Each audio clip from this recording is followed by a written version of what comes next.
Okay.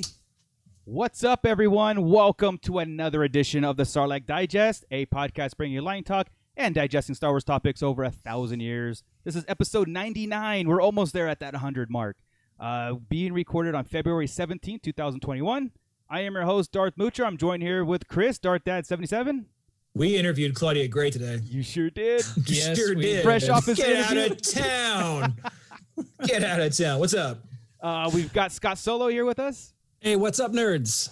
The other guys can't make it today, but we got very special guests, friends of the show, and we are fans of their show. We got the Carbonite Convos. See, I told you about this. Well-oiled machine. Yeah, well-oiled machine. Big fan, can't say names. Convos. Alex and Nick are here with us today. Welcome, guys. What's up, guys? How we doing? Guys, how we doing? Thanks for having us. Oh, dude, this is awesome. I know Chris was on your guys' show doing, but you guys have a show that talks Star Wars, but you also do reaction videos. You talk pops. I see the collections behind you. They're very impressive, and that's probably why Chris got a hold of you guys in the first place, is the pop collection.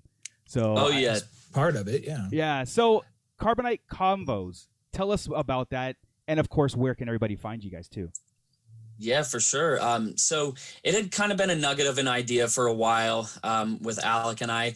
And then one day in the quarantine, me and him were sitting in my living room because we were visiting my parents in Florida. And we said, I think we just had that moment, like, why don't we just start this now? Let's just do it.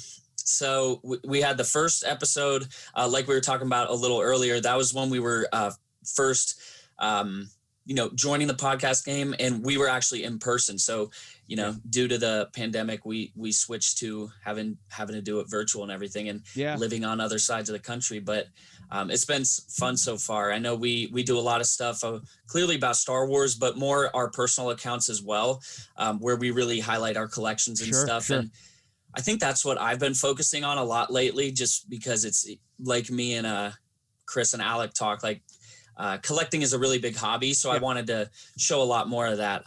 Alec, I know he's a big Spider-Man guy.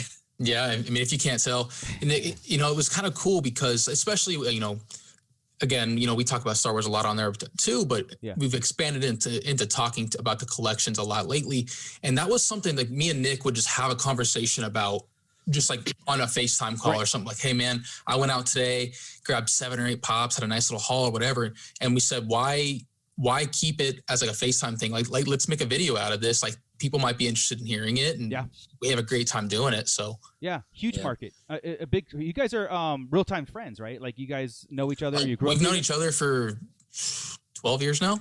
2009. Yeah, nice. Yeah, we were playing Little League together. So the pinnacle of our baseball careers, 2009 All-Stars. Perfect. I really enjoy seeing a younger generation getting into collecting.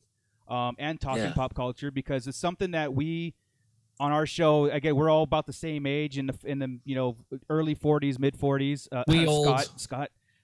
So Scott's the oldest. And it's obviously. and sometimes we feel like we're in a world of our own a little bit, like, okay, I don't know who we're talking to. Is it just us or whatever? But it's so good to see a younger generation taking up podcasting and collecting, and the way you guys do it is actually exciting.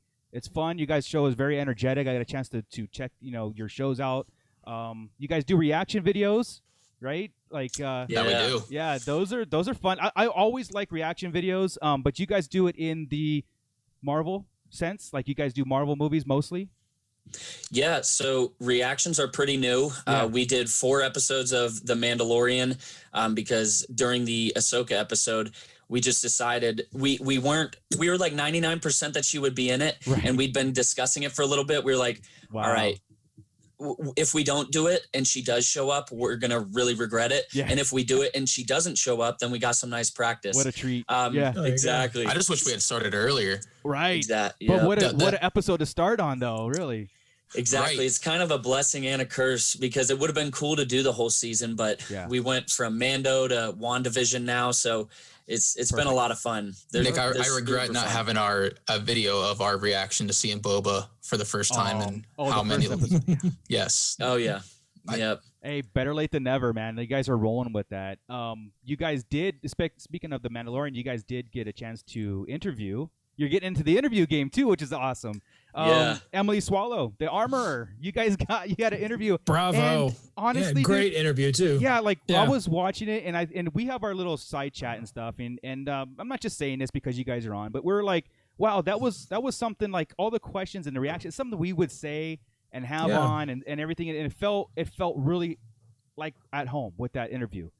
For your guys being your first one and a pretty big name in The Mandalorian, if I may say so. Right.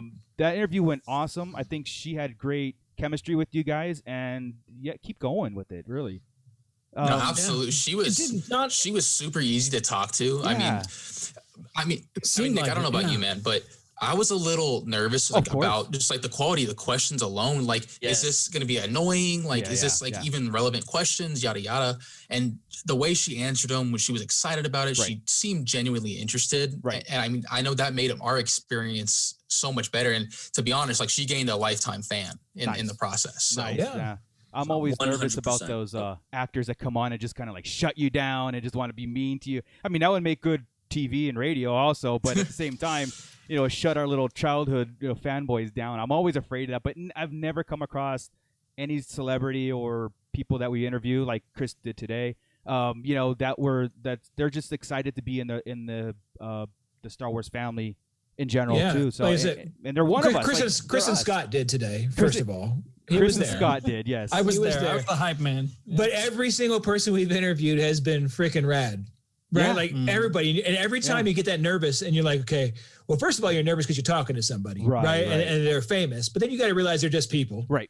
And fans. They're fans. They just have awesome jobs. Yeah. That's the way it works out. And once you get through all that, everything's cool. But everybody we've talked to, man, has been just so awesome and glad to be on. So I'm glad you guys had that same experience. The Star Wars crew seems to be pretty cool. Yeah. Yeah. I know for us, like I said, she had to have been the 10th person we reached out to.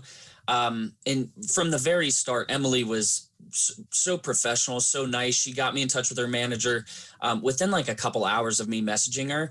Oh, wow. And the interview went really well. So it's really cool to hear you guys say pretty much everybody that you've had on is like that, because like Alex said, those few minutes leading up to it, it was very nerve-wracking, but it was also in the back of my mind, I was like, I'm not going to believe 100% this interview is happening until the little notification pops up on and they're Zoom. on, and they're it's like, I know this is happening today. Do they know? Like, are they psyched? Are they going to be, or there's like, I gotta do this interview today. I'll be right back. 10 minutes. Always figure it's this. What the hell is a Sarlacc digest? Why do I have to be there at 4? Let me get this over with in 30 minutes. Mm-hmm. An hour later, it's like, okay, those guys were okay. A bunch of nerds, but they're all right. Yeah. That's how it works out. It's not going to stop us. And it's funny. We keep getting those half hour, we'll give you half hour and it ends up being an hour because it's just a fun talk. That's awesome. Yeah. I know her manager told me early on, like, she has time for 20 minutes. So we were like, that's completely fine. Right. So originally I was thinking like, we'll probably go a little over. And I think we went like 5 minutes over, but we wanted to respect her time. And we mentioned it before the show just to make sure, but she was definitely awesome. But kind of like Alec was saying, I think the craziest part was just figuring out those questions, because we kind of looked at it from a way like, we are talking to the armorer in The Mandalorian. Right. What would you ask that character? Exactly. So a lot of that went into it, and it was just very cool, especially with her being pretty much a voice actor in this series with some awesome body movement as well. It was cool hearing her voice. It was just, as soon as she started talking, I'm like, I know who that is. Yeah. Right. Yeah. Yep. I didn't realize that she's a regular on another show I watched, SEAL Team. And as soon as I saw her on there, I'm like, oh my God, I didn't realize that I didn't know that she was the armorer. That's awesome. And it was, hearing her voice. And now I hear the armourer every time she speaks. It's fantastic. It shattered that glass.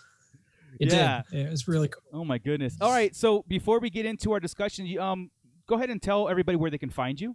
And what times of the day of the week that you guys do your stuff. Sounds good. Alec, you want to let them know where to find us on social media? Yeah, man. We're just at Carbonite Convos on everything, Twitter, Instagram. If you want to join our Facebook page, we're in there as well, as well as, Apple Podcasts, Spotify, all that, and YouTube. As far as like social media, and that goes for myself, you can find me at Wallcrawler Pops on Instagram and Twitter. And Nick is at Funko Stud on the same, and TikTok. Nice. Yes, sir. Yeah, kind of like what I was saying earlier. We're kind of switching more to our personal collections as well in there. So I've been hitting TikTok a little hard lately, trying to just show it off that way. It's super easy. It's the platform, man. I love it. Well, you got to keep working, right? You got to hustle it to get people to watch, and that's kind of where we're at right now. You know what? We've really got to hustle more and get people watching, because we're saying stuff. We don't know if it's good, but we want people to check it out at least and try. Yeah. Exactly. Yeah, man. Exactly. So good job on the hustle, dude. Because I watch you guys. I know you do. So. We appreciate it. We Absolutely. appreciate that a lot. And of course, everybody that's listening to this and in the chat room, I will put your guys' link in the description also, so they can find you. And again, I mentioned to you before I started recording, that we are a big family, podcasters and Star Wars fans, so we will help anybody else out, as much as we can. So again, we appreciate you guys being here. And with that, we have an awesome talk coming up right now. I think we got a good structure coming up. Everybody in the chat room that's joining us, thank you for joining us. Get your comments and questions in here. We're going to go ahead and start with one thing that was dropped, I think, yesterday in the comic book realm, which is extremely exciting for us. And so we're going to mention it here, and I'm sure we're going to have a lot more to talk about this later on. I don't know if you guys are into the comics or the novels as much as we are and stuff with the Star Wars stuff, but there's I don't know if it's a miniseries or an ongoing series. That's one thing I don't know. So it's a crossover. It's a crossover. Cool. It's called War of the Bounty Hunters. Now, of course, it's got Boba Fett on the court, because Boba Fett's going to be the big craze at the end of this year, right, with the Book of Fett coming out. Time frame is the most interesting part of this whole thing. The time frame is in between Empire Strikes Back, Return of the Jedi. And what have we been clamoring for forever, Chris? Is try to get Shadows into canon? of the Empire. Correct. Shadows could have pretty much just been slid into canon almost and worked. Yeah. But here we go. I know Scott disagrees with that, so that might be a debate show. I don't know. Maybe come out. Can we do a hot topic on why I'm right again? Sure. Yeah. Why not? Scott has his problems with Shadows, but again, we'll get into that at another time once we find out more. But I'll tell you what. So this is that time frame. So you're gonna get a 5-part miniseries. First of all, there is a kickoff, right? A 5-part miniseries by Charles Soule. And when he goes into it, and he mentions in the launch interview, he says, you're going to have Hutts, you're going to have Black Sun, you're going to have Vader. The key to this was the middle right there, Black Sun. Yes. That's Shizor. That Shadows of the Empire. Perfect. If Black Sun is involved here, that's your link. Shizor confirmed. Charles Soule didn't really confirm it, but I'm saying he did, because I want clickbait in here somewhere. So we're not entirely sure it's that other Feline that was in Solo.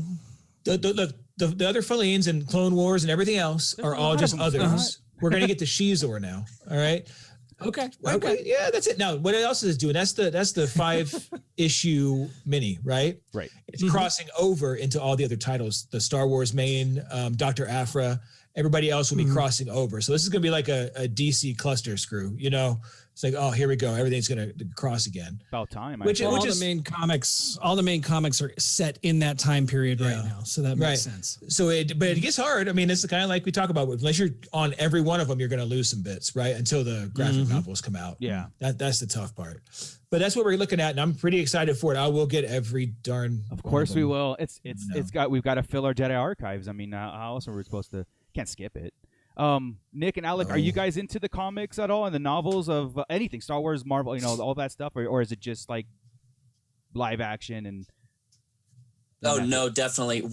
I've been getting into the books within the past year or so, a lot more, and I actually subscribe to Marvel Unlimited. I think it's called. Yeah. It's the $10 subscription, and you get like tens of thousands of comics. So I think right now I'm like 15 comics into Vader, around 15 into the main Star Wars one. Yes. And then, Dr. Aphra fits in there and stuff. So I'm pretty early on, but I still know about where this is. To be completely honest with you, I'd never heard any of the story between Bespin and Jabba's palace on Tatooine, where we see Boba take Han Solo and Carbonite. So in all honesty, I never knew the story between there. I thought he took him Well, check us out. Back in the 90s, okay, this is when we were in high school. Way back when we were just a all right, they had this multimedia event, Shadows of the Empire. It came out, the Nintendo 64 was brand new. This is one of the original games on I know. So that's the best. So you got GoldenEye and you had Shadows of the Empire and things like these are the launch titles. Okay, so you get that. We had a soundtrack and a book. It was so and toys and comics, everything. It was such a neat setup for Star Wars that had been gone for so long. For this to be like the new. We weren't getting movies. It wasn't time for. We didn't know about the prequels yet. This was our almost know about the special editions yet. No, nothing. That's right. Yeah. So this was kind of like our re-entry past the Thrawn. It was after the Thrawn trilogy, but not too far. And it's like, whoa, we're getting a lot of stuff here. That's what it was. That's why it was special to us. Well, to me, Scott hates it, but I don't hate it. It's got. I have issues with. He hates Dash Rendar, but the rest of it's very cool. You're basically it's that time frame and. I mean, Chewbacca's got a flat top, pretending to be a bounty hunter. They explained why Leia is where she gets her outfit from the in Return of the Jedi. And this character we're talking about, Prince Shizor, is the main baddie. So it's a bunch of stuff, and it's a really good read, and it's really interesting. Is. We don't know how much they're going to talk about pheromones and that's okay. That's a flat top. Yeah, but the Emperor, Shizor, and Vader. I mean, it's just again. Shizor figured out who Vader was. Yeah. Shizor was in the background during the Empire holographic scene. Yeah. That's when we saw the Emperor for the first time, and there's a big head. Shizor was in his room watching, and he says, again, Skywalker. This isn't canon. It was so good. It was, it's not even. They couldn't even say the names right of stuff. Yeah, it was horrible. Jeez. See, now this was back before they realized quickly that they couldn't make Star Wars starring the original characters without Han Solo. Right. So they developed a character named Dash Rendar to be Han Solo. Really? It worked, Scott. It didn't work.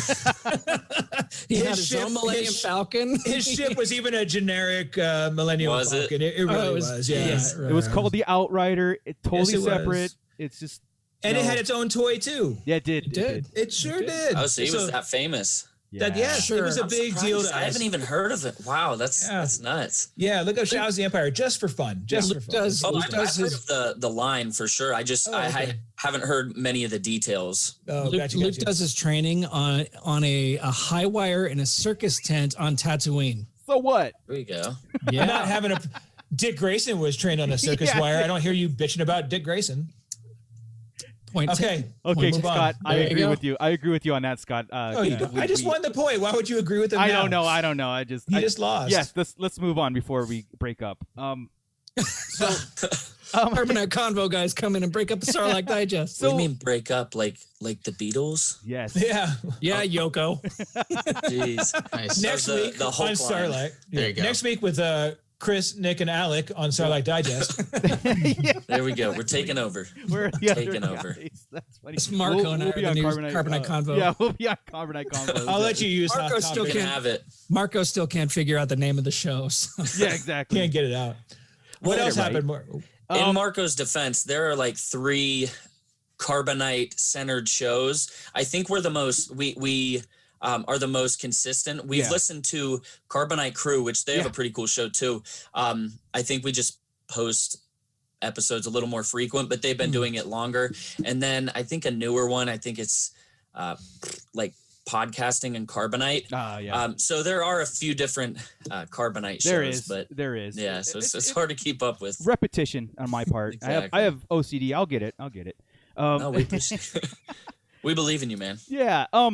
He still says Palpatine differently than everybody else, and it's been years. I do? How do you say it? You didn't know that? I spell it wrong? You say it differently than everybody else. Palpatine. Like that. Oh, Palpatine. You do. Palpatine. It's like Palpatine. Yeah, Palpatine. Like a little N in there. Palpintine. Oh, there's no N there. I do. I add whatever I want. Markion, right? So oh man! By the way, everybody listening, we confirmed today it's Markion. Markion, right? Man, now I got a complex about Palpatine. Thanks. I didn't know you did it again. Yeah, I'm going to continue because I just 44 years of it. I don't know any difference. Dude, you edit the show. You've never heard me say Palpatine, and you write afterwards say Palpatine. I just figured you were wrong. I'm never wrong. Sounds like a Clementine. Right. Don't forget to drink your Palpatine. There you go. I still don't see the problem, but okay. Moving on. It's like Mithron Euroto. I said it. Go. Yeah, okay. The last couple episodes that we've had a good conversation going with favorites, right? Lists and all that stuff. Like we did the starships, we did Jedi, not Jedi, but like we discussed what the purpose of Jedi and stuff like that. But then we did action figures. But we're gonna get into side characters, right? And we have certain rules on this one. Side characters, not sidekicks or. Well, could be, but yeah. Yeah, not well, okay. specific. You're right. So our rules on this one was make a list of your top 3 live action, right? Live action side characters. The requirements didn't really necessarily need to have a line or minimum of like 1 to 2 lines in the entire times they were on screen. Yeah, they weren't they could be a big part of the plot, but they really didn't say a lot or do a lot or, you know, they could have been there and memorable enough to be a side character or even a toy made, really. It could have been anything. Something that and it could stick with you for any reason, like we did with the toys, right? Like Ernie was I'm still so impressed last week by Ernie's toy discussion because we're like talking about feelings, and Ernie came in all technical, like wrote a book about it. It was freaking rad, right? That kind of thing. So we all have different ways of pulling these out. Chris, text me the how to say Palpatine, and so I can study that, please. It's still it's bugging me right now. So anyway, it should. You may take over. Yeah, I need one of those Wikipedia, the dictionary things with the lines. I need all that. Please break it down for me. Make sure you put the umlaut over the correct thank you. I. Thank you. You're welcome. Sound out spell it how it sounds. Thank you. Honest to God, I thought you knew, dude. No, why would I That's purposely funny. say the wrong words all the time? Anyway. Don't know. Anyway, okay. So again, sorry, Got really tangents, uncomfortable, right? guys. Woo. They happen. Jump cut. So who wants to go first? Who wants to kick this off and start this thing? Do you want me to guys to kind of set the trend here? You know what? You go ahead. Okay. But I have a feeling we all got competitive, I think, and I just did a PowerPoint again. So if you graphic designers one up me, I'm gonna kick you. You on Zoom are in for a treat. Not Zoom, but the stream. Man. So anyway, I'm gonna pick up the stream real quick. So I'm gonna start. So I started with the list. Now I started writing a list, and I kid you not, I was 30, 40 characters deep because there's so many and everything. Then I really had to like, all right, which ones had an impact on me, and which ones had a more of a memorable experience and everything. It could be their look, it could have been what they said, or their contribution to the Star Wars films, right? So.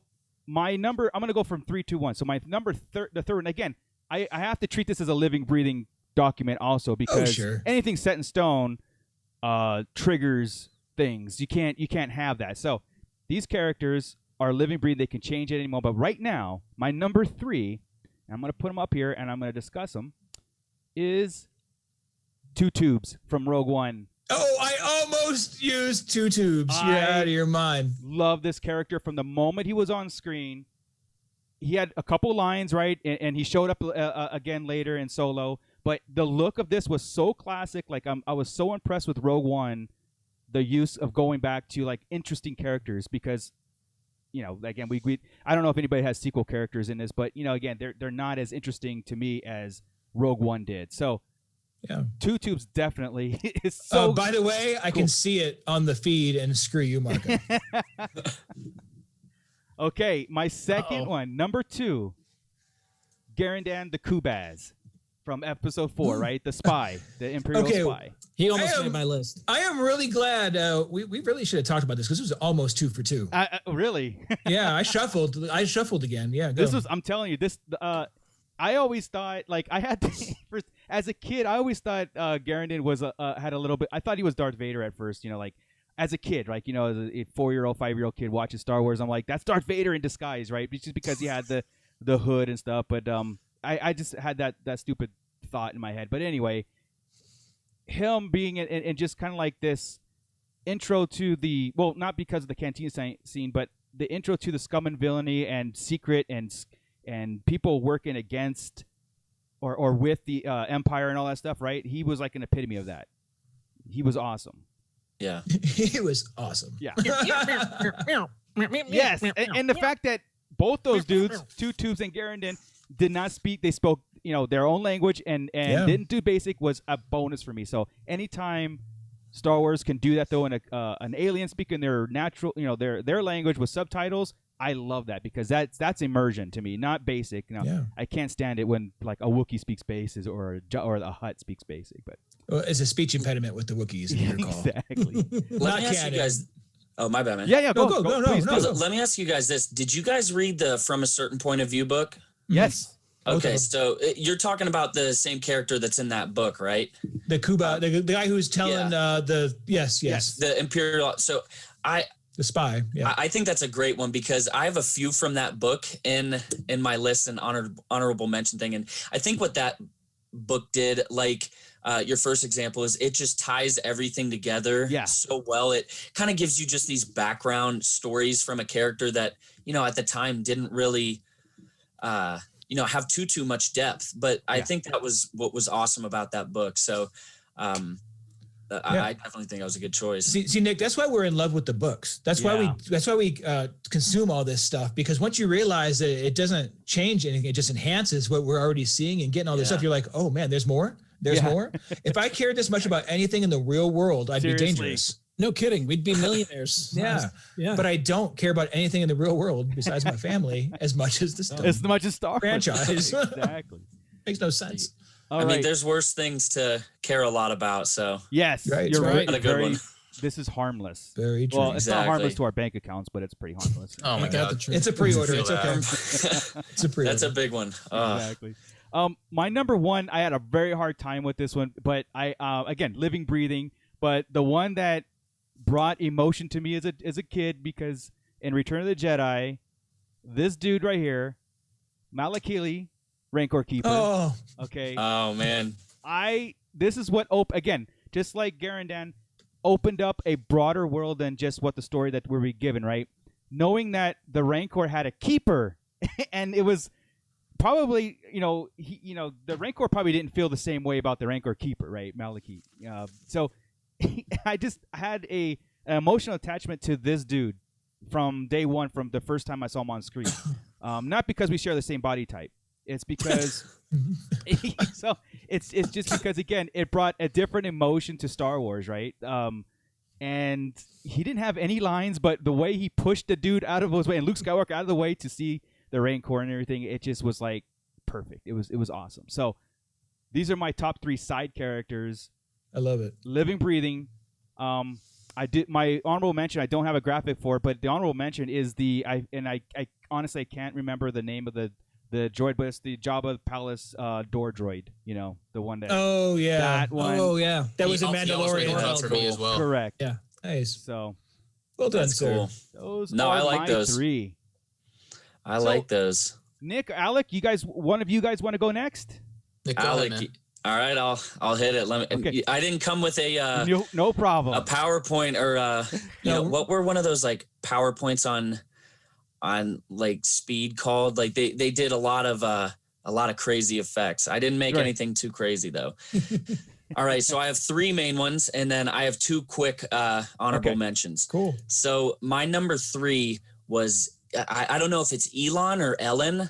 Elon Sleaze Bagano. Oh, right. You want to buy some death sticks? sticks? Yep. So he's the Death Sticks guy from Attack of the Clones, and I think me. I grew up with the the prequel trilogy. Correct. So those kind of guys that I thought was funny as a kid, and then understood the jokes as an adult. I think that's just kind of what put him on the list for me. He also played Mouse in The Matrix.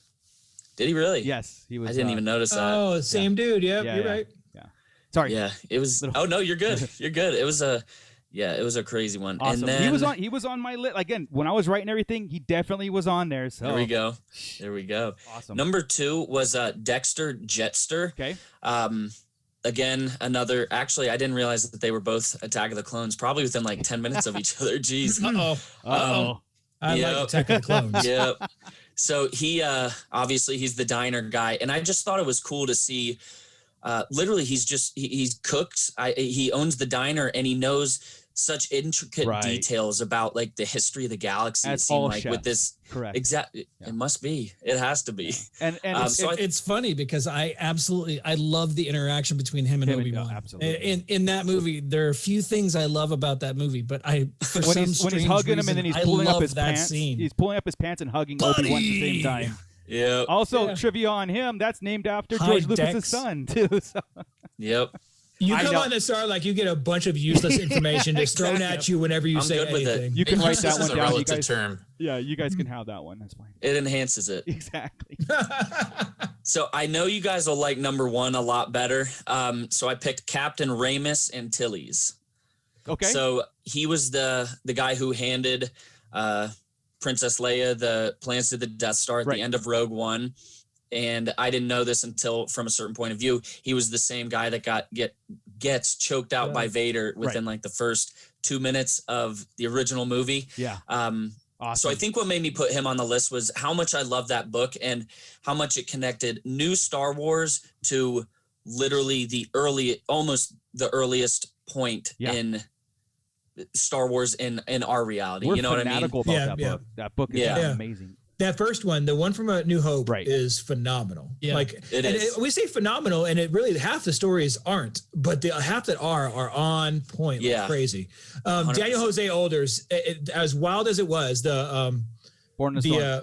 Born in the Storm, about the guy with the dewbacks and whatever. Was that the one writing the report? Yes, I love that damn story, and I don't know why. It's just one of those things where you're like, it's so out of control, but it's so awesome. But everything in there, all the Jedi talk in that book, that's good stuff. Fantastic. That's a great book. I wish the Empire Strikes Back one was a little bit better. But anyway, Really? Oh, really? I haven't gotten through it. Oh, it was hard for me to get through. No, I'm saying I wish it was better. I wish it was, you wish it was better. I wish it was because that was like our favorite film, and it's like I wish that one. We were really looking forward to that, thinking the energy would be transferred, and it was. So. But Antilles is a great pick because he shows up in episode 3, right? And and in 4, so that's pretty good. And in Rogue One, he's all over the place. Exactly. Yeah. I forgot he wipes 3PO's mind. Yeah, I forgot that. That's their last. That's their last master. Yep. Was Captain Antilles. Yep. Awesome pick. Yeah. So you said 2 honorable mentions. Yes. Yeah. And I think you'll like the second one better, but the first one is Soars Bandim, I think is how you say it. It's kind of sad, but he's the youngling in Revenge of the Sith that talks to Anakin. I don't know why that one just stuck with me. And then I love it. Yeah, and my little nephew kind of looks like him, so that kind of played into that. So it was. I just thought that was lightsabers though all the time is like make him flinch. Jeez. No? Oh yeah, 100%. He loves. I got it. Yes. I have the Darth Vader Black Series helmet, and every time he comes over, I think he's 5. Yeah. Wait, maybe 6 now. Jeez. He always has to run around the house with it. Awesome. So definitely a Star Wars guy. Training him new. Yes. Exactly. And then honorable mention 2 was R5. Yes. So he was my only droid on the list. And I almost put him again. Really? Yeah. Oh yeah. He's R5 is almost the epitome of side characters. Like, so popular. So like Greedo and stuff. It's so just iconic. Absolutely. Yeah, and again, from a certain point of view book, because the first time, and every time you watch the movie, he's just the droid that blew up, and then you read that book and you find out so much more that he R2 was kind of vital to that story. Right? Yeah. R2 said, "You better do this shit, or I'll." And then to see him, again in the Mandalorian, right? Exactly. Was the really same cool. bird marks, and it's just and R5D, he is a good example of why canon was needed. Yeah. Right? Wasn't he Skippy the Jedi droid or some nonsense? Yeah. Right. In Legends. The Force sensitive droid. Yeah. So if I'm okay with Force sensitive droids, but Skippy the R5D, it just didn't work. No, I hear you. So I like the canon version much better. Very cool. The other story in that book, just to bring it up with droids and that Sandcrawler, was that R2 one with the Jawa. That was great. That scene. I love that. That is my number 1 favorite story in the book. That was so incredible. Good. So good. I just thought of another honorable mention. I'll mention at the very end that Chris will get a kick out of. Just made me think about something. Oh, you get doubles? You get to go back? I'm the host of the show. I can do. You're right. He can do what he wants to do and say Palpatine however he wants to say Palpatine. Oh, shit. I need you to write that down for me and send it to me. I'm gonna send you recordings. We're gonna do a whole show of every time Marco in 99 episodes is out Palpatine. I didn't say Palpatine. Whatever. Anyway, is it extra okay, who wants to go next? Go ahead, guys. Oh, I'll go. Go ahead, I have Chris. no problem. Chris, I was gonna let you guys go because I don't. And then we'll do Alec, and then we'll do Scott because I have slideshow for Scott too. I didn't want you to have to follow this. Oh, Uh-oh. I'm totally kidding. All right. Brace yourself. This one's not that great. I'm pulling up the feed for this. There you go. Yeah, All right, okay. let me adjust this somehow. Oh, Y'all up there? You see it? yes. Oh, yeah. Yep. Droopy McCool. That is a good one. Oh my goodness. Look at Droopy McCool. Who had the audacity to design this character? No kidding. Right? Like, what kind of Love mess it. is it? I don't even know how to explain it. I don't know the jorts he's wearing. The rest of the band I'm okay with, but I mean, like, Droopy McCool, man. Who named this fool? And then here's the Mouth way up deal. there too. Do you know his real name is actually a series of flute-like whistles? Droopy McCool's his nickname, right? Droopy freaking McCool. That's a cool name. And get this, if you're an Uber driver, it's great. He should be an Uber driver because his body lets off a vanilla scent. Oh, really? Wow. I kid you not. So welcome to canon, folks. Droopy McCool. That's awesome. The That's a vanilla good- air freshener. That's a good pick. Yeah. Right? Somehow, but he needed a job after Jabba's palace, right? Well, so there we go. Here's a something we need. We need somebody to make a vanilla scented Droopy McCool air freshener. we're on it. 3D print it, Marco. We'll put some Another vanilla one. up his ass. Right. There you go. Yeah. You need a 5th printer. All You're right, ready? kidding. But he needed another job after Jabba's palace. So Electric Mayhem was his only choice, right? There yeah. you go. That's awesome. All right, moving on. Oh, that's cool. Low Gray. Low grade. Low Gray, the That's a Ewok good one. shaman, right? Yep. And what do you want to say about, okay, so he's a chief shaman of the Bright Tree Tribe, first of all. Yeah. They're the Bright Tree Tribe. So again, leaving us up to know that there are more Ewok. We never think about that, right? This is an Ewok tribe. There's a bunch of Ewok tribes on Endor. We never really think about that. Not really. He's the one that told everybody that 3PO was the god. He helps Chief Chirpa That's right. decide to go ahead and go with them and help the rebels. That's good stuff. Now, in Legends, I'm going to bring up Legends story from him, okay? Sure. He was outed as a fraud, a bully, a mean guy, basically, and kicked out. He really should have been in 2021 Endor. But I mean, like, because I don't know. But they kicked him out and made Poplu the new shaman. Like, you can just be a shaman. Gotcha. Like, you would think that would take some effort, right? But eventually he put a curse on the village and Poplu had to work to get it. Anyway, that's why Ewoks was canceled and didn't roll. But You're right. Logray, Yeah. right? Got it. This was Logray. almost Chief Chirpa, too. It could Logray have been got either canceled. or. So Logray got canceled. That's what happens.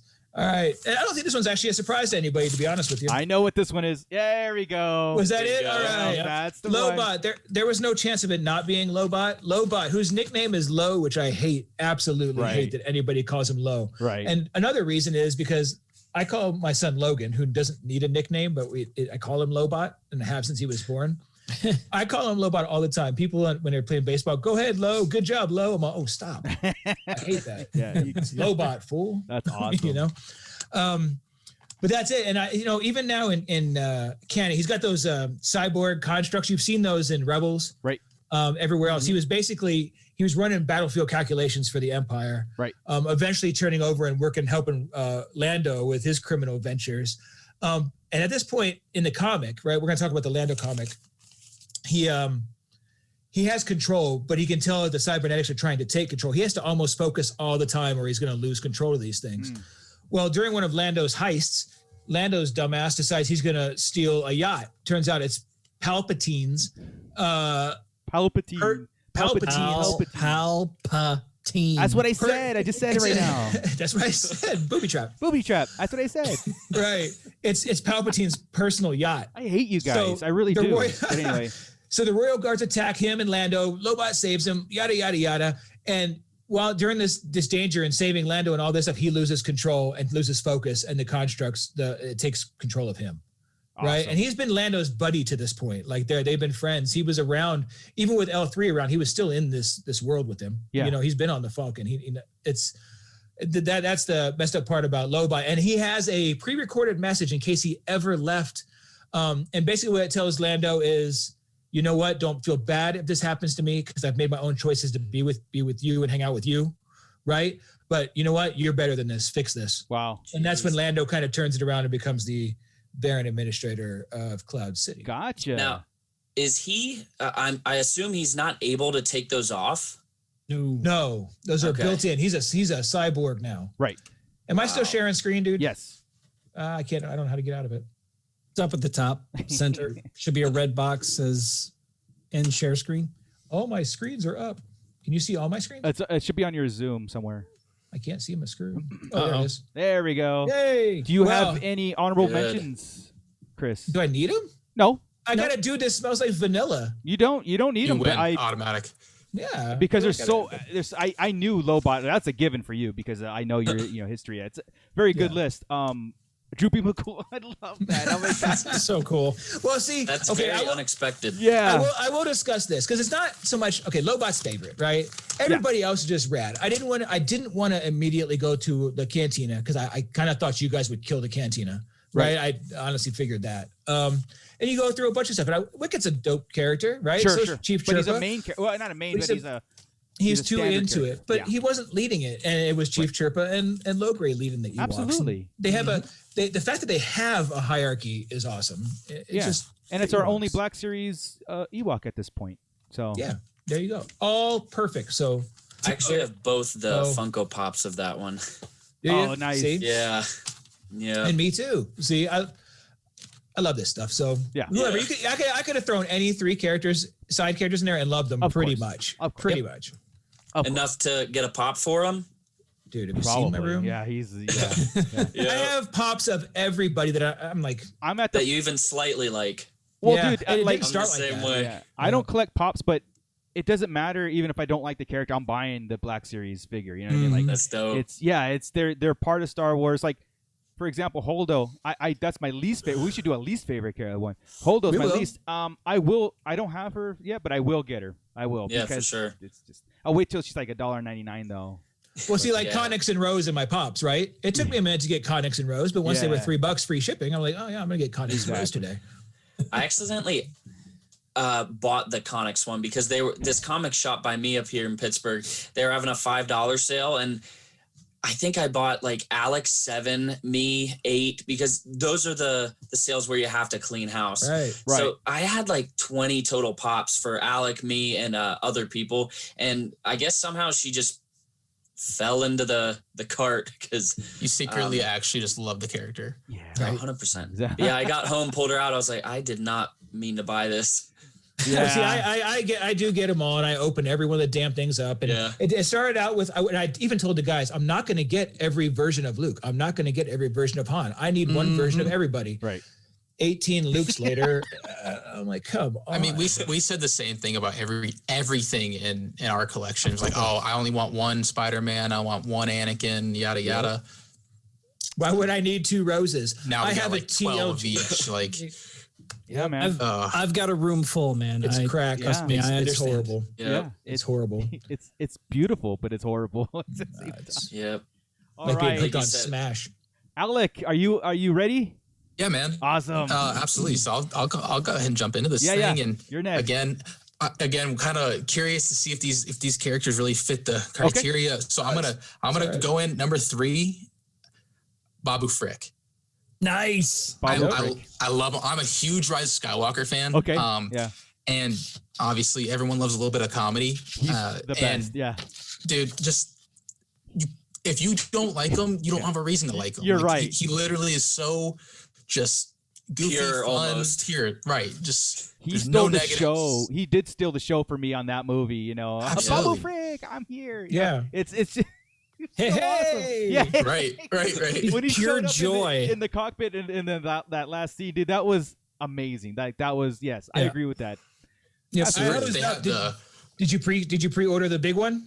No, I was actually going to say. Go ahead. Sorry.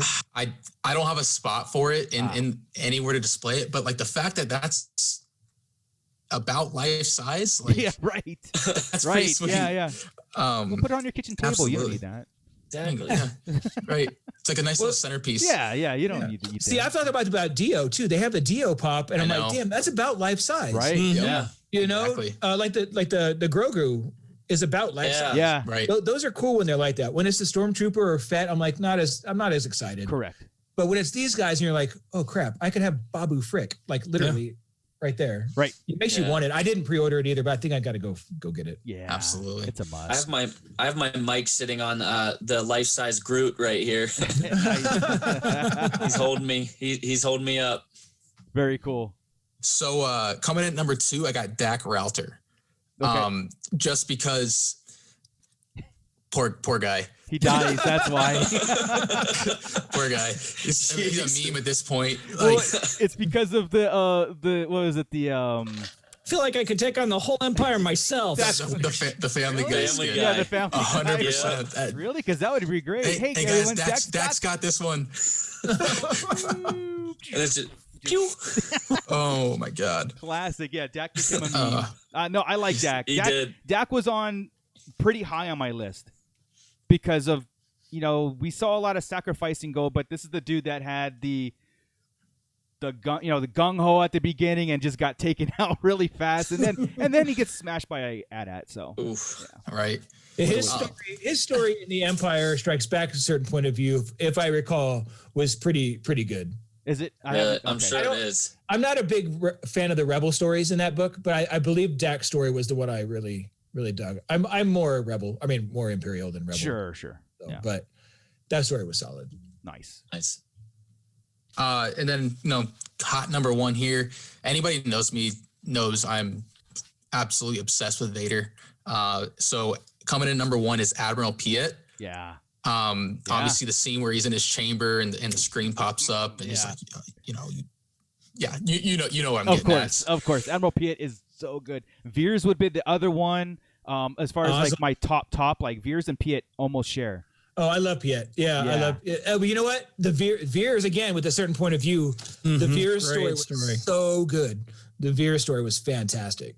I gotta give credit to Piet right there for remaining as calm as he did. Yeah. Literally, this dude just getting lifted off the ground, choked out. Like, okay. Piet is a true Imperial. Yes, like he knew the protocol. He knew when to talk. He knew when not to talk.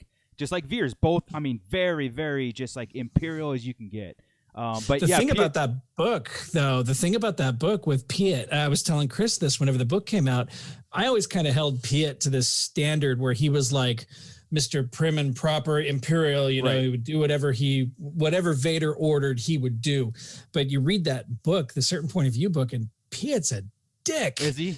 Oh, he's just awful, and he hates Vader. He hates everybody. He's like the snooty, snobby. He's the mean girl in the. Mean girl of the Empire. Oswald it's was Veers like that is. better. It's Veers that will do whatever Vader says. Correct. Yes, he's the yes, he is Vader's fist, right? As we called himself, or yeah. That's was awesome. pretty- Solid choice, though. Great I haven't choice. I love gotten you. that far in from a certain point of view in Empire Strikes Back, but I'd heard a couple times that he's a douche. So I was actually going to ask you guys to confirm that. Just from that book, because we had a different feeling. Because I love Piet. Again, I'm an Imperial guy, right? The Black Series figures I have are mostly Imperial officers. I love those characters. And Piet is. I had to have that figure. I'm mad they don't have a Piet pop. Yeah, they Funko's been kind of disappointing me lately with the Star Wars releases. Yeah, we got a Green Yoda exclusive. That was lame. That was lame. But it happens. It's a little bit of a good thing though on the old wallet. Kind of giving us a little bit of a break. Yeah, they are giving us a break. Pure nonsense. Let me pull this up real fast. So Scott Solo gave us a good slideshow here too. So if everybody checking out the cool graphics, I hate you guys. Scott, so much. you're going to pretty much close out this discussion with your top 3. Yes, I've listed my awesomely amazing background character choices. Is what I am listing, what I have called this little slideshow. We're gonna go with my number 3, Marco. Yes. The Guavian Death Gang Enforcer. Now, there's just something about the way this guy looks. He's part cybernetic. I don't know what's under all that armor, but it's awesome is what it is. It's a cool looking character. It looks like he could just take you out. Yeah. And I saw someone cosplay as this dude. Freaking awesome. Yeah. I was expecting, whenever we got the action figures, I was expecting way more than we actually got. You get a character called the Guavian Death Gang and you get this amazing looking action figure and they're in it for, 5 minutes and they're all murdered by a big rolling turd. And they gave him we didn't like even a meatball. And we didn't even get their leader. We got this, we got the soldier. Mm-hmm. You know what I mean? Not even the leader, dude. Yeah, forgot his name. that was too bad. You're right. And it took me a minute to Balatik. Thank you. It took me a minute to buy that pop too. I think I waited till it went to like $4 Yeah. before I got. But I did like it. It wasn't like I didn't want it, but I just felt like I was going to be able to get it. I don't know why. They did make an appearance on Resistance, which was one of the very few highlights in Resistance. But yeah, okay, so there's that. My number 2, Marco, is Hammerhead, aka Mama Nadan. Yeah, nice. And now I also included a picture in here of Doc Ondar, so you could really see all that detail on there with the species. But I mean, this goes back to A New Hope, of course. One of my very first action figures I ever bought in 1978 was Hammerhead. Yeah. Yes, I am that old, to reiterate from last week. There's something about the shape of the head. It was just different. He looked almost part tree, the way his feet were. And he talks that way too. Like remember in Lord of the Rings, Treebeard and the Ents, right? How they talked and they kind of crackled and stuff. He talks like that. It's a very they've got their vocal cords on the side of their neck, and they can sonically like destroy your eardrums if they wanted to. And that was a really cool part of the original Clone Wars cartoon. Is they had a Jedi that was also one of what's the species? I for some reason the species name is leaving my head. Oh my God, Chris, come on! Hold on. You can't keep putting. It was Daniel Jose was talking about it too, wasn't he? Yeah, like you have to stop putting in. Oh my. Okay, Michael put it in the chat in a second. All right, Mike, what's in the chat? But also, what this dude with Hammerhead as a kid, right? He was the most unique out of the Cantina aliens. I mean, there was a lot of unique ones, but a lot of them took the shape like they had the werewolf dude, right? You had the abominable snowman, Muff-Tack, and Cave. Muff-Tack. Yeah, so Ithorian. He's an Ithorian. Oh my God, that's Oh, so, that's right. Jeez Louise. But like Hammerhead was always like, especially with the toy. He was always iconic. Like that is an iconic Star Wars character. I think it's awesome that we always called him Hammerhead, right? Because of the look and everything. That's what they called him on the card. Correct. And all of a sudden now in new canon, that's totally a racist term, right? Like if you call him Hammerhead, bunch of insensitive jerks. I'm a Ithorian. Yeah. It's not. Oh, you call me a Hammerhead. It's funny. And my number 1. Marco, you're on. I'm on it. Salacious B. Crumb. Atta boy, there we go. And I mean, come on, this guy is just he's the I mean, what else can you say about him? He is awesome, the especially monkey lizard. And the way they treated the species in Mando is still awesome. Sure. Oh yeah. Jabba's personal jester, which I always thought was amazing, just funny as hell. Yeah. And you can go to Galaxy's Edge or as close to Galaxy's Edge as you can get right now, and you can buy yourself one that sits on. I've got one sitting right up here on my shelf where he sits on your shoulder and you can move his head around. It's just super cool. But there's actually sorry, man. No, that's okay. Go ahead. There's a YouTube channel dedicated to a Salacious B. Crumb. I don't know if you'd call it a plush or figure, and it's pretty much him doing daily activities as this little guy. Like it's brilliant. It's kind of entertaining. Like they're 30 seconds long, and I can't believe that I've watched a decent amount of them. I'm like, what am I watching right now? I'm gonna be watching it right after. Don't worry. Yeah. It's entertaining. Find it and subscribe. We're gonna put up a feed real quick. There we go. This is Salacious was what, like, again, on my list, right? Like one of those things I really had to fight for when I was exploring Jabba's palace and stuff and all those things, and he was right up there with you, right? And he's the smallest pop as well. Yes, he is. Nice. He's that big. Yeah, that's funny. And then I do have a honorable mention, if you will. My honorable mention is Mr. Greedo. Yes. Yep. And again, going right back to the whole nostalgia feel. I used Greedo. Greedo was one of my action figures that I chose last week for our show. Just one of my absolute favorites. He was first. He was really the most unique alien I had ever seen up to that point. He was just those big beady eyes and the antenna and just the way his little snout moved whenever he talked. And he was our intro to the scum and villainy. He was our intro to the other world that we were introduced in Star Wars, right? Like this is that criminal aspect. The Western part where he's just going to be in a cantina in a saloon and pull a gun on somebody like a cowboy. Absolutely. Right. Absolutely. And if anybody who can't read Aurebesh, in there, my what I had actually written below his name is his name in Aurebesh, but then below that I have Greedo did not shoot at all, and I also have no McClunkies. I don't like that. No McClunky is like the most random dumb thing ever added to anything. And then they just did it again. Change for the sake of change. I wish there was a documentary on that. Like, why? What was the meeting like? What was the process like to add? We should do a fake McClunky. Yeah, we should do it. Let's just do it. Let's get in a room, do a conference room, and like, what are the words we can use? George Lucas made Greedo shoot first because he did not want Han Solo being a ruthless person. So that's why that was in there. Adding McClunky, what is it? Just so he added another insult to make Han shoot first more or I don't understand. That's only in the Disney edit. Yeah. It doesn't make any sense. No, it's not. Well, I mean, it was George Lucas's final edit that was released on Blu-ray, wasn't it? The McClunky? Oh, was it? I thought it was. Oh, was it on Blu-ray? Maybe that's the last time I watched it was on the Disney Plus. So it was. McClunky's been around. It was George Lucas's final edit. Really? Oh. So he made him shoot first and insult Han. Like, make Greedo really bad. It didn't need it. It didn't need it. Oh. Awesome. It was added the same time that the blinking Ewoks happened. Okay. I'm okay with the blinking Ewoks. It doesn't bother me as much as Vader's nose. It doesn't bother me as much as McClunky or stuff like that. Yeah, you know? Gotcha. It makes sense. I think what throws, for sure.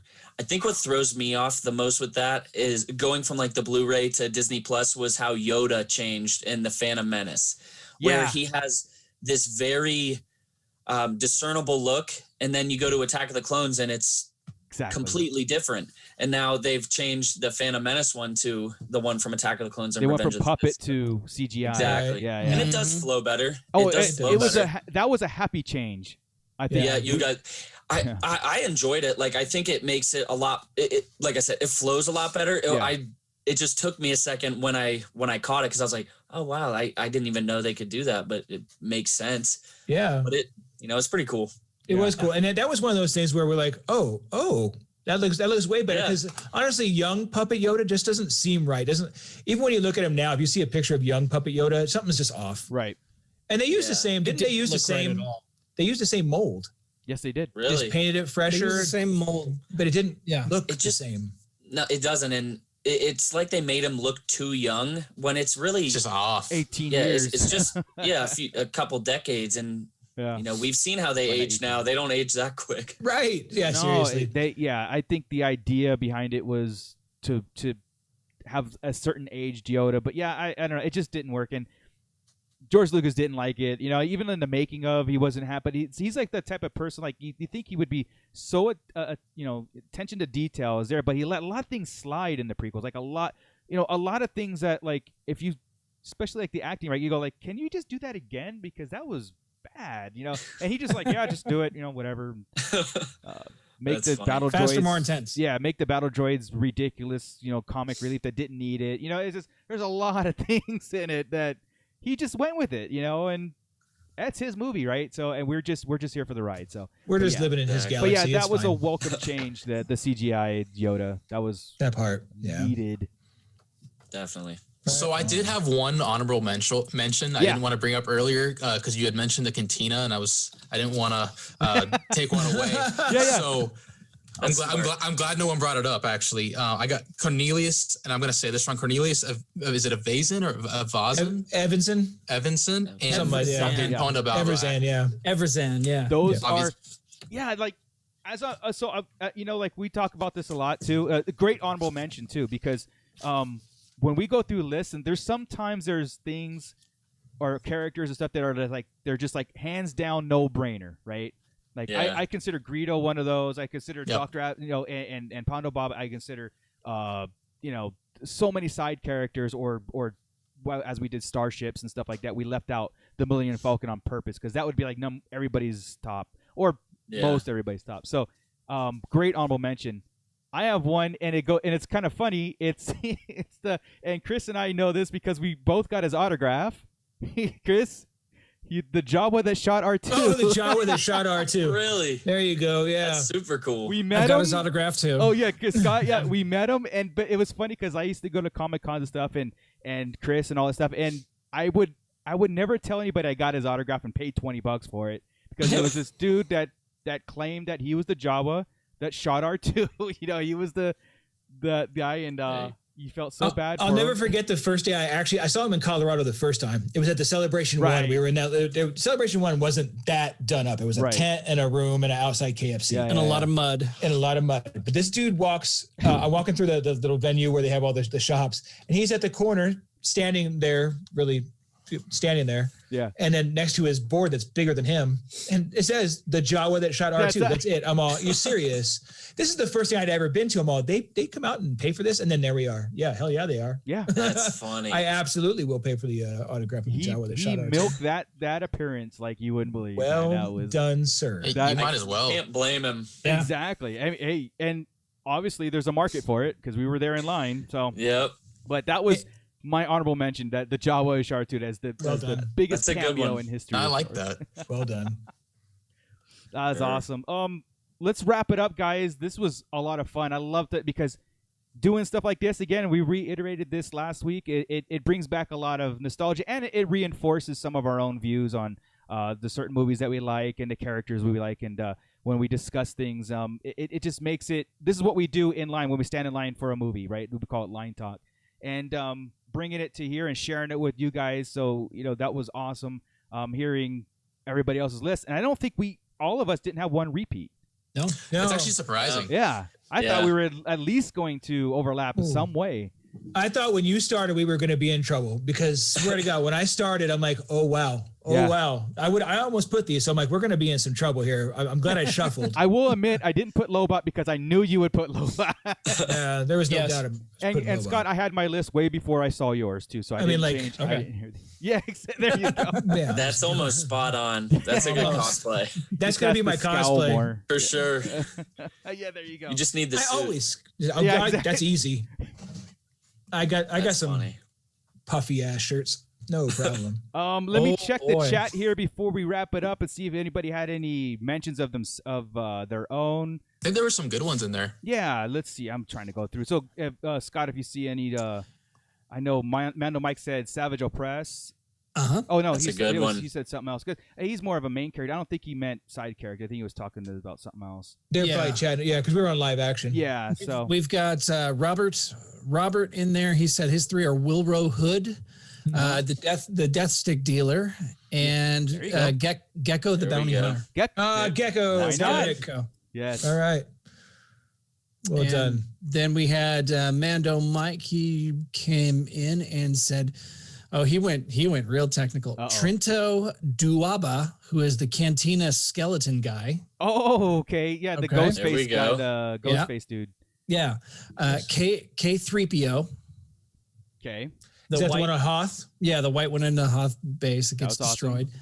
And then Yak Face for Jedi. Of course. Very nice. That's good. I almost put TC-14 also because that was our first droid, Silver Protocol droid from Episode 1. That we heard, that we saw in the movie theater. It just brought back that, like seeing that in her and being a female voice and her. Oh, when they drop everything, it was just so iconic. I mean, there's so many cool things in Star Wars. It's like you keep discovering things the more and more and more that you talk about, explore, or watch it. So that's what's the fun about it. So that is why I like these lists, because it gets us talking about characters, space, lore, anything, and it's just random talking, and that's what we do, man. I love this stuff. That's awesome. Exactly. That was good. Awesome, guys. So I think we're done for tonight.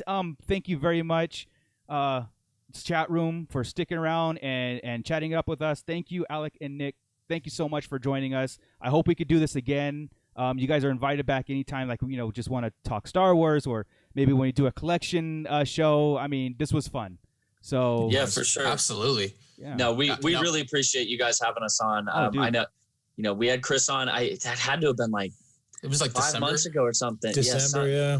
Jeez. Yeah. And we listen to the show every week. So, cool. we appreciate definitely that. were excited to get, of course. We were super excited to get on. So again, just thanks for having us. It was fun. Yeah, seriously, thank you guys so much. I had a great time. Oh, dude, our Great pleasure. having you. And keep up the work that you guys do. Honestly, you make us proud. You do. You guys make Appreciate it. I'm like, these guys are hustling. I want to hustle like you guys. I can't put out the content that you guys do. We try and think about it. It's like I'm too old. I don't have the energy to go record and edit and stay up. And I appreciate that. It means a lot. So we both have day jobs and stuff, and it gets difficult, but man, it's fun. So hopefully it, it's been growing a pretty, over the past couple months. I for example, we hit 100 followers on YouTube in like 6 months, and over like the past 2, it's grown to almost 500. So it's cool to see just more and more people that want to see more of our stuff, and we appreciate you guys noticing the work. It's definitely fun, and these are the kind of things that make it worth it too, because you meet people like this and just get to down. It gets you validation, when you see the numbers go up, and especially getting an interview too. You guys now have street cred, and that was fun. So again, keep it up, and everybody that's listening and watching, I will put their link in our description and everything, so please check them out, subscribe to them, follow them. They do weekly content, and so their consistency is good, so that's the most important thing, is be in front of people's faces every week. Yes, sir. Yeah, we definitely appreciate it for sure. No problem, guys. No problem. So with us, Chris, where can we we'll do this Friday. If you're listening to this on Friday, but we also dropped the Claudia Gray interview that Chris and Scott did today. They did the interview with one of our favorite authors, and one of the books that we've been talking about so long, with the High Republic and going back to Master and Apprentice. It's just such a thrill to add Claudia Gray's name to a list of people that we've interviewed or just part of our show now. I'm so proud of it. So that's going to be dropping on Friday. So please check that out. And while you're there, subscribe to and hit that bell notification to never miss another episode and never miss another interview drop, because we do have more coming down the road. So, Chris, with that, if you want to give us a little bit of a sneak peek on, or a little hint on how the interview went, and then where to find you. Oh, it went awesome. And where to find you? No, okay, no. From jump, she was awesome. Yeah. She was eloquent in her speaking. She was detailed. We asked all sorts of questions and went deeper than I thought we were going to go, right? Because we behind the curtain, guys, you got to get things approved when you're talking to people, right? And we went through and got quite a bit deeper than we thought we were going, and it was neat. It was good talk. Like I said, we confirmed a few things we wanted to know. We learned a few things. We learned some great things about her, and most importantly, she's just a great person, and that was awesome. Yeah. So we got another 50+ minute episode coming. We'll put it out Friday. I'm going to do a little bit of editing. Some doorbells ringing here and there, which is going to happen during this. Sure. Once I get that out, man, my fault. But once we get that out on Friday, man, we'll be jamming. I hope to hear from you guys what you guys thought, and hopefully it comes off as well as we think it did. Yeah, I'm excited. I'm sure it did, Chris. I'm more than excited to check it out. So again, very proud of that. So awesome. I'm just looking forward. Like now, I feel like there's something to look forward to on Friday. It's so cool. It's so cool that even just happened. So it's like unbelievable. I'm like, are you kidding me? You know how much lore we just talked through? Yeah. So much. So much. I know. She gave me a brand new perspective, something to think about when watching A New Hope. And it kind of made me think about things, made me want to go put in the DVD and watch something I've watched for 44 years of my life. And her insight on the prequels, new perspective, right? Her insight on that, Scott, and the prequel. She because we do our regular I keep doing that, dude. You do Phantom Menace versus Attack of the Clones. We did that question, right? Oh man, she broke it down. If she almost changed Chris's mind. Really. Again, we haven't released the AOTC debate yet, right? But had she been on there instead of Scott, I might have turned. I'll tell you what. I wouldn't have. That's a strong. You guys are selling this. You guys are selling this interview for sure. I'm excited. I hope it's decent. I mean, we're just excited because we're nerds. But yeah, it was cool. That's awesome. Yeah, that was a good pitch. Like I'm more excited now. I'm excited, dude. I wasn't even there. I better edit this thing and get it out there. You got one day. I'll get it. Scott Solo, Yep. What are you up to? You can, find me on the Instagrams and the Twitters and all that. Just look for The Art of Scott Solo. And that's it. Otherwise, you can find me here every week. Awesome. Hey, did we catch that Scott and I are Hot Topic now? He is the co-host. Yeah, we are basically official. I saw that. I didn't know. Did you sign a contract? I told you never Like- to sign anything Chris gives you. I said anointed. Congratulations to me. I said anointed. I didn't say volunteered. Well, You're there you go. anointed. it's There over we now. go. Hot It's over. topic. Yeah. Yes. Exactly. Cut off your braid. Very, very cool. United. Alec, do you want to give us again a final spiel of where to find you guys? Go. Yeah, for it. man. For me, you can find me on Twitter and Instagram at Wallcrawler Pops. Again, it's just pretty much Twitter is talking about the show, and on Instagram, usually promoting the collection a little bit. Nick. Definitely. And you can find the channel. We have everything pretty in sync. It's at everything is at Carbonite Convos. Every podcast platform, every pretty much entertainment social media platform. And then you can find me personally on TikTok, Twitter, and Instagram at Funko Stud. But again, guys, thanks for having us on. This was fun. Dude, anytime, and we will Anytime. definitely do this again in the future. Anytime. Awesome. Yeah. So with that, I think thank you everybody in the chat. Thank you everybody that's checking out our stuff and like and subscribe. Tell a friend. Also check out Ernie and the Toy Migos on their social media and everything. That talks about all toys 5 days a week almost. It seems like so. Also And bootleg. I'm telling you again, to pimp that out, he the way he broke down the toys on this show, Yeah. good God, that guy knows his toys. He does, man. Yes, he does. Watch him. Absolutely. And of course, bootleg Joe at bootleg_760 on Instagram. Check out his toy photography. And then, so I think we're done. Thank you, everybody. Sure, that sounds fun. Palpatine. There you go. Yes. Hey. Great way to end Yes. it. Thank you. I That's wrote it perfect. down like 50 times to really kind of, Palpatine. you know, You got it. take it out. Insane, dude. With that, Scott. Keep it nerdy, guys.